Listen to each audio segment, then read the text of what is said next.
जब जानदार को ये हकीकत मालूम होती है कि सुंदरी ही वो लड़की है जिससे बादशाह मोहब्बत करता है तो उसकी दिल में खौफ बैठ जाता है।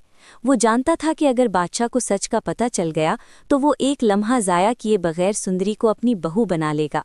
इसी डर के तहत जानदार एक खतरनाक फैसला करता है। वो सोचता है कि इस कहानी को हमेशा के लिए ख़त्म करने का सिर्फ एक ही तरीका है, सुंदरी का निकाह गुलाम से कर दिया जाए। उधर बादशाह एक बार फिर सुंदरी को तलाश करने के लिए घर से निकल जाता है।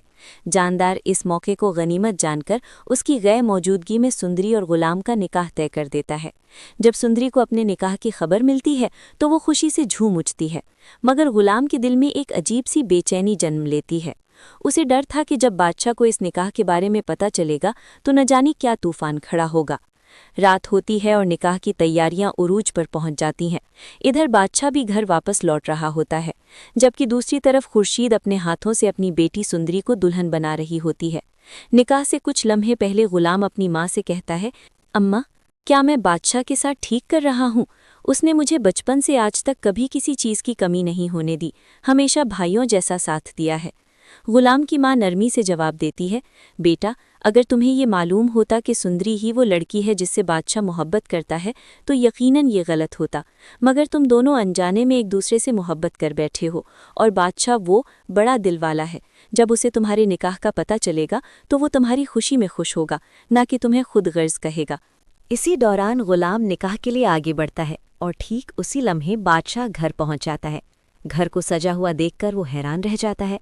उसके जहन में कई सवाल उठने लगते हैं। वो फौरन मुंशी से पूछता है, ये सब क्या हो रहा है? मुंशी जवाब देता है, हुजूर, आपको नहीं मालूम, आज गुलाम का निकाह है। ये सुनकर बादशाह चौंक जाता है, मगर अगले ही लम्हे वो अपनी दोस्त की खुशी में मुस्कुरा देता है और उसे मुबारक देने के लिए अंदर की तरफ बढ़ता है।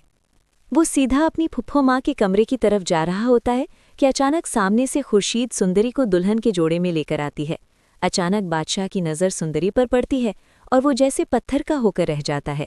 ये उसकी आंखों में हैरत, दुख और यकीन न आने वाली कैफियत साफ झलक रही होती है।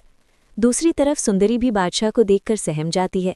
उसके कदम लड़खड़ा जाते हैं, दिल जोर जोर से धड़कने लगता है।